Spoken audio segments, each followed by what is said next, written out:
Updating the metric of transportation impact, full counting of VMT.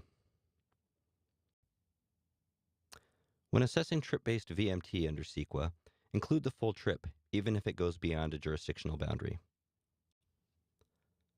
Some modeling and inventory practices have truncated trips, for example, at a jurisdictional or regional boundary. Sometimes this has been done for modeling convenience. In other cases, inventories must sum across jurisdictions to a regional or statewide total. However, summing across jurisdictions isn't needed in CEQA analysis. In CEQA analysis, truncation causes bias. First, truncation leads to worse undercounting for projects near the edge. Second, it leads to worse undercounting for projects which generate longer trips. Third, it causes underestimation of the threshold of significance. As a result, truncation biases both project analyses and determinations of thresholds of significance. The bias is more permissive for high VMT outlying development and more restrictive to low VMT infill development.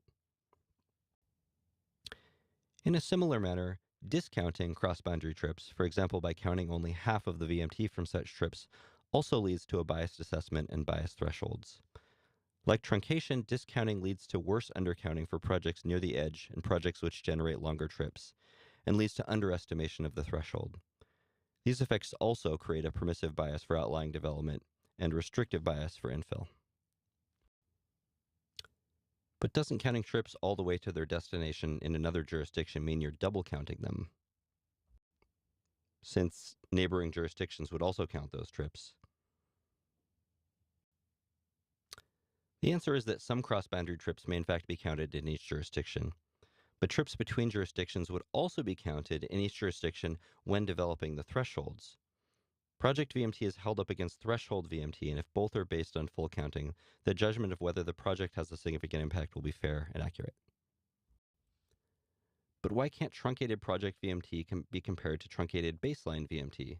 Wouldn't truncated to truncated be an apples-to-apples comparison? Technically, it would be an apples-to-apples comparison, but it would still be biased. Again, truncation and discounting tilt the playing field, creating a permissive bias for outlying development and a restrictive bias for infill. So projects should assess full trips, and full trips should be assessed when developing a threshold that would be applied to a project. But is it important to assess full trips for the development of a plan? Yes, it is important to count VMT impacts from plans over full trips, over the full area the plan affects travel patterns. Consider a plan like this one with more dispersed development. Truncating VMT analysis at the plan boundary would leave more VMT uncounted, while a more infill-focused plan like this one would count a greater share of its VMT. That's a bias. Also, OPR recommends applying thresholds for projects to new development specified in the plan. The plan VMT to threshold VMT comparison also needs to be apples to apples, so both should represent full counting.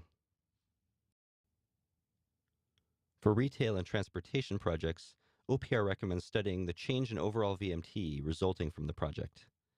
Assessments for such projects should assess the change in VMT across the full area over which the project affects vehicle travel patterns. If travel patterns are substantially affected outside of the area of analysis, the area of analysis should be expanded to include the full affected area. OPR has additional information, including detailed guidance, reports, and research pertinent to VMT assessment on its website.